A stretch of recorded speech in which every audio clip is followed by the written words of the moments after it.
Decide after enough deliberation and stick to it. You cannot be wishy-washy and become truly successful. That's just not going to happen. Why? Well, opportunities flash into existence all the time, but they disappear just as quickly.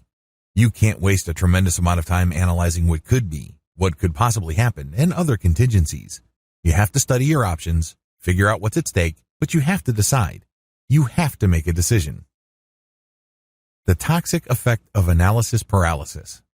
Have you ever found yourself in a situation where you're looking for more data to decide on a problem or an opportunity? You think that if you get enough information, your decision will be the right one. What you're doing is you're just giving yourself an excuse to hold off on making a call. There will never be a point where knowing everything will make all the risks disappear. Forget it. That's just not going to happen. You have to decide. Now. Similarly, you will not stumble upon that magic bullet piece of data that will clarify everything for you. There's no data that will make sure your next move will be a slam dunk.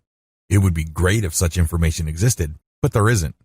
The key here is to not freak yourself out when deciding. Set a deadline, but make sure that it's not too close so that you end up intimidating yourself.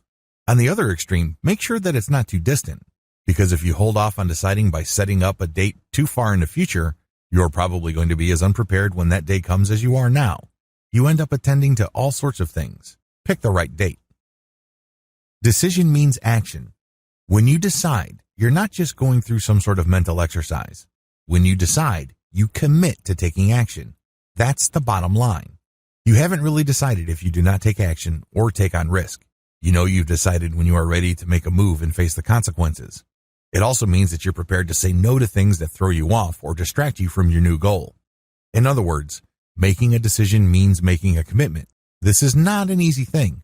When you commit, you prepare for setbacks. You know that things can and do fall apart, so you're going to go into this situation prepared for all sorts of contingencies. At the very least, you're going to come in prepared to improvise, innovate, or negotiate. Regardless of what you do, please understand that deciding or making a decision doesn't mean expecting things to be smooth sailing. That's not commitment. Making a decision also means knowing when to stop. While deciding means you're going to be taking action and you're committing to the long haul, it also means that you are committing to know when to stop. There has to be a limit to your actions if things are not panning out. This prevents you from sticking to an impossible situation that robs you of opportunity costs.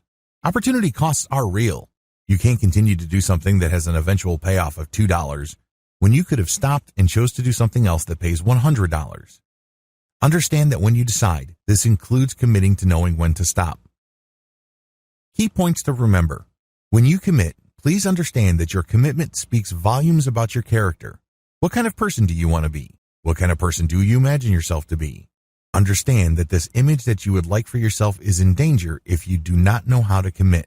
If you keep changing your mind or if you quit too easily, you're never going to establish this character that you would like for yourself.